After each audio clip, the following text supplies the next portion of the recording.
இனிய காலை வணக்கம். சி சுக்ரன் ஜோதிட ஆராய்ச்சி நிலையம், அக்கரைப்பட்டி, சமயபுரம். சுக்ரன் அஸ்ட்ரோ டிவி சப்ஸ்கிரைப் செய்து கொள்ளவும்.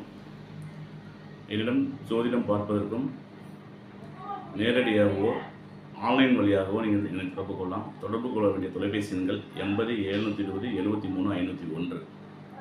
குழந்தை பிறப்பு எப்பொழுது நிகழும், இந்த குழந்தை பாக்கியம் எப்போது ஒருத்தருக்கு கிடைக்கும் அப்படிங்கிற விஷயத்தை தான் பார்க்க போகிறோம்.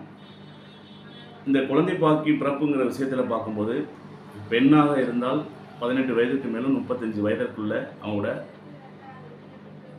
குழந்தை பிறப்பதற்கான கால வயது உண்டு. அதேமாதிரி ஆண்களுக்கும் பார்த்திங்கன்னா 18 வயதுக்கு மேலே 60 வயது வரைக்கும் சொல்லலாம். ஆனால் அந்த குழந்தை பிறப்புங்கிற விஷயத்தை ஜாதக ரீதியாக ஆய்வு செய்யும்போது சிலருக்கு குழந்தை பிறப்பது தாமதம் ஏற்படுகிறது, சிலருக்கு குழந்ை பாக்கியமே இல்லாமல் போகுது. அப்போ குழந்தை பிறப்புக்கு லக்னம் புள்ளி, லக்னாதிபதி, ராசி அதிபதி எங்கே உள்ளார், எப்படி உள்ளார் என்பதை பார்க்க வேண்டும். அதேமாதிரி 5ஆம் அதிபதி பற்றி நல்லா தெரிஞ்சிருக்கணும். 5ஆம் அதிபதியோட பார்வை, சேர்க்கை, அதனோட குணங்களை பற்றி பார்க்கணும். அது மட்டும் இல்லாமல் தசாபுத்தியை பார்க்கணும்.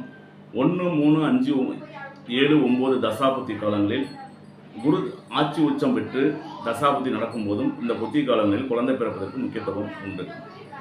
சரிங்க, ஒரு சிலருக்கு பார்த்திங்கன்னா இந்த குழந்தை பாக்கியமே இல்லாமல் போயிடுது. அப்போ எந்த இந்த சூழ்நிலை கொஞ்சம் பிரச்சனையாக இருக்குது அப்படின்னு பார்க்கும்போது, குருவோட பார்வை, குரு பரிவர்த்தனை இருந்தால் கண்டிப்பாக குழந்தை பாக்கியம் உண்டு அப்படின்னு சொல்லணும். ஆணாக இருந்தால் பார்த்திங்கன்னா ஆணுக்கான பெண்ணுக்காக இருந்தாலும் சரி, சந்திரனோட பார்வையை ஆய்வு செய்ய வேண்டும். தாமத குழந்தை பாக்கியத்திற்கான காரணங்களை தவிர்ப்பது அந்த குழந்தை பாக்கிய விஷயத்தில் முக்கியமான அம்சமாக கருதப்படுவது என்னென்னா மன அழுத்தம் இல்லாமல் இருக்கணும் அப்படிங்கிறது ரொம்ப முக்கியமானது. இது அறிவியல் ரீதியாகவும் சரி, ஜோதிட ரீதியாகவும் சொல்லக்கூடிய கருத்துக்களாகும். இப்போ சிலருக்கு இந்த 5ஆம் பாவத்தில் ஆண்களாக இருந்தாலும் சரி, பெண்களாக இருந்தாலும் சரி, எந்த பாவத்தை நல்லா ஆய்வு செய்யும் அப்படின்னா 1, 3, 5, 7, 9, 12ஆம் இடத்தையும் ஆய்வு செய்ய வேண்டும். இந்த 1, 3, 5 அப்படிங்கிறது என்ன சொல்லக்கூடிய இதுனா லக்ன புள்ளி, லக்னோட லக்னாதிபதி போய் சென்றக்கூடிய அமர்ந்து லக்னாதிபதி யார் கூட சேர்ந்திருக்காரு அப்படிங்கிற விஷயத்தையும், 5ஆம் அதிபதி கூடிய கிரகங்களையும், 7ஆம் அதிபதி நம்மளோட சேர்ந்த பார்த்த கிரகங்களையும், 9ஆம் அதிபதி பாக்கியஸ்தானத்தில் நமக்கு அந்த கொடுப்பனை உள்ளதா அப்படிங்கிற விஷயத்தையும், 12ஆம் அயனசைன போகக்கூடிய அந்த படுக்கையர்னு சொல்லக்கூடிய விஷயங்களை நம்ம ஆய்வு அறிந்து அப்படி தான் சொல்ல முடியும். ஆணுக்கை பொறுத்த வரைக்கும் 3, 5, 9ஆம் பாவங்களையும் 12ஆம் பாவங்களையும் நன்கு ஆய்வு அறிதல் வேண்டும்.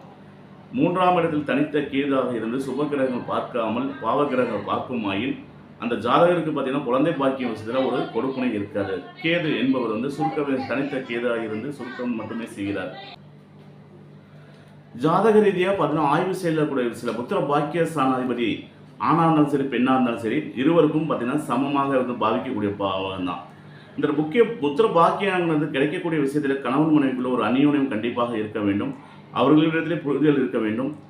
புத்திர ஸ்தானத்தில் பார்த்தீங்கன்னா அந்த 5ஆம் அதிபதி மட்டும் பார்க்காமல் 9ஆம் இடத்தையும் சேர்த்து பார்க்க வேண்டும் என்பது பொதுவான விதி தான், எல்லாத்துக்கும் தெரிஞ்சது தான். இருப்பினும் இந்த திருமண பொருத்தம் பார்க்கும்போதே சில விஷயங்களை நம்ம பார்த்து நிர்ணயிச்சிட்டோம் அப்படின்னா இந்த மாதிரி பிரச்சனைகள் எல்லாம் இருக்காதற்கு குறைவாக ஏற்படும். சிலருக்கு 12ஆம் இடத்துல இருக்கும்போது 12ஆம் இடத்தையும் பார்க்கணும். ஏன்னா 12ஆம் இடத்தை அயனசை நம்ம போகணும்னு சொல்லக்கூடியது அந்த 12ஆம் இடம் தான். அந்த 12ஆம் இடம் அவங்களுக்கு சுபத்தன்மையாக இருக்கா, அந்த சேர்ந்து வாழக்கூடிய, சேர்ந்து இருக்கக்கூடிய சுகபோகங்கள் கிடைக்குதா அப்படிங்கிற விஷயத்தையும் இங்கே ஆய்வில் எடுத்துக்கொள்ள வேண்டிய முக்கியமான ஒரு பொறுப்பாக நமக்கு பார்க்கப்படுகிறது. இல்லாத ஒரு புத்திர பாக்கியம் இல்லை அப்படின்னு சொல்கிறாங்க இல்லையா, அது மாதிரி ஒரு ஜாதகத்துக்கு ஒரு உதாரண ஜாதகம் பார்க்கும்போது லக்னம் பார்த்தீங்கன்னா அவருக்கு அதிபதி விருச்சக லக்னத்தில் பார்த்தீங்கன்னா புதன் கேது 5ஆம் இடத்துல. 5ங்கிறது புதன் அலிக்கிரகம், கேதுங்கிறது பார்த்தீங்கன்னா அது அதனோட தன்மை கொடுக்காத கூடிய தன்மை தான். அப்போ 5ல் புதன் கேது சேர்க்கை ஏற்பட்டு ராகுவோட பார்வையில் உட்காந்துருக்காரு. அப்போ அங்கே பார்த்தீங்கன்னா குருவோட பார்வை எதுவும் கிடையாது, சுக்கிரனோட பார்வை எதுவுமே, சுபகிரகங்களோட பார்வை கிடையாது. அந்த லக்னத்தில் பார்த்தீங்கன்னா குருவும் சந்திரனும் சேர்ந்து 12ஆம் இடத்துல இருக்காரு. இப்போ இவங்களுக்கு பார்த்தீங்கன்னா புத்திர பேர் கிடைக்குமானா புத்திர பேர் கிடைக்காது, ஒரு சிரமத்தை தான் உண்டு பண்ணும். அப்போ இந்த மாதிரி ஜாதக அமைப்பு உள்ளவர்களுக்கு எல்லாமே நம்ம ஆய்வு செய்யும்போது குழந்தை பாக்கியத்தை பற்றி சொல்லும்போது சற்று கொஞ்சம் நல்லா ஆய்வு அறிந்து தான் சொல்ல வேண்டும். சரிங்களா? இந்த மாதிரி சில அதேமாதிரி ஒரு ஜாதக லக்னம் 9ஆம் அதிபதி சொல்ல சனி ராகு, இந்த பெண் ஜாதகம்னு சொல்லும்போது பார்த்தீங்கன்னா ஏன் இந்த இடத்துல சொல்கிறோம் அப்படின்னா, பெண் ஜாதகத்துக்கு சனி ராகு சேர்க்கை ஏற்பட்டிருக்கு, அங்கே பாவத்துவம் அடைஞ்சிருச்சு. அப்போ இந்த மனைவியோட ஜாதகத்திலே அவருக்கு புத்திர செய்கிறது இல்லை. அவங்க ஜாதகம் எப்படின்னா 68ல் பிறந்திருக்காங்க. அதே ஜாதகர் இன்னொன்று பாருங்கள், ஆண் ஜாதகம் ஒன்று சொல்கிறேன். ஆண் ஜாதகர்கள் பார்க்கும்போது பார்த்தீங்கன்னா அவருக்கு அது லக்னம் மட்டும், அவரோட லக்னம் பார்த்தீங்கன்னா மீன லக்னம். அந்த பொண்ணோட ஜாதகத்தில் எப்படி சனி ராகு லக்னத்துக்கு 5ஆம் இடத்துல இருக்குது, இவரோட லக்னத்தில் அந்த பொண்ணுக்கு எப்படி இருந்துச்சோ அதே மீன லக்னம். மீன லக்னத்தில் சனி ராகு சேர்க்கை, 5ல் சந்திரன். அந்த சந்திரனும் பார்த்தீங்கன்னா அனுசனோட நட்சத்திரத்தில் இருக்கார். அப்படி இந்த இந்த புத்திர சாரம் அங்கே இருக்க 2 பேத்துக்குமே ஜாதக ரீதியாகவே பார்த்தீங்கன்னா புத்திர பாக்கியம் இருக்கானா இல்லை. 3ஆம் இடத்துல சூரியன் செவ்வாய் சுக்கிரன். அப்போ செவ்வாய் சுக்கிரன் சேர்க்கை ஏற்பட்டிருக்கு, அஸ்தங்கம் பண்ணி வச்சிருக்காரு. அப்போ இவங்களுக்கு பார்த்தீங்கன்னா இந்த காலகட்டங்கள் இது வரைக்குமே குழந்தை பாக்கியம் இல்லை, புத்திர பாக்கியம் இல்லை. அப்போ இந்த மாதிரி இல்லாமல் ஜாதகத்தில் ஆய்வு செய்யும் போது அவங்களோட அயனசயன போகங்களையும் 12ஆம் இடங்கள் சொல்லக்கூடிய விஷயத்தையும் 3, 5, 7, 9 பாவங்களையும் நன்கு ஆய்வு அறிந்து பலன் பார்த்தோம் அப்படின்னா அவங்களுக்கு இந்த மாதிரி புத்திர பேர் வந்து இல்லாமல் இருக்கிறதுக்கு தவிர்க்கலாம். பொம்பளை பிள்ளையா பிறந்திருக்குங்க, எனக்கு ஆம்பளை பிள்ளை ஆண் வாரிசு இருக்குமா அப்படின்னு கேட்குறாங்க இல்லையா. அந்த மாதிரி ஜாதகத்துக்கெல்லாம் பார்த்தீங்கன்னா புத்திர சாணமாகிய சந்திரன் சுக்கிரன் ஆட்சி புரிந்து ஆட்சி லக்னத்திலேயோ சந்திரன் சுக்கிரனும் 5, 9 தொடர்பு பெற்று இருந்துச்சு அப்படின்னா கண்டிப்பாக அவங்களுக்கு அடுத்தடுத்த குழந்தை பிறப்புகள் எல்லாமே பார்த்தீங்கன்னா ஆண் பிள்ளை இன்றி பெண் பிள்ளைகளாகவே பிறக்கக்கூடிய சூழல் இருக்கும். இதெல்லாமே வந்து நமக்கு அந்த கர்ப்ப காலத்தில் வந்து பிறப்பு பெண் பிள்ளைகளை வந்து பெற்றதற்கான ஜாதகத்துக்கான அமைப்பு பார்க்கும்போது ஒரு உதாரண ஜாதகம் சொல்கிறேன். அதுவும் பார்த்தீங்கன்னா லக்னம் பார்த்தீங்கன்னா மீன லக்னம், 3ல் கேது, தனித்த கேதுன்னு சொன்னேன் இல்லையா. அப்போ 3ஆம் வீட்டில் கேது, 5ல் சுக்கிரன் சந்திரன் சேர்ப்பை. அப்படியே அந்த சுழற்சி வரும்போது என்ன பண்ணுது அப்படின்னா கண்டிப்பாக அடுத்தடுத்த குழந்தை பாக்கியம் கொடுக்கும்போது பார்த்தீங்கன்னா அந்த பெண் பிள்ளைகளாகவே கொடுத்துட்றாங்க.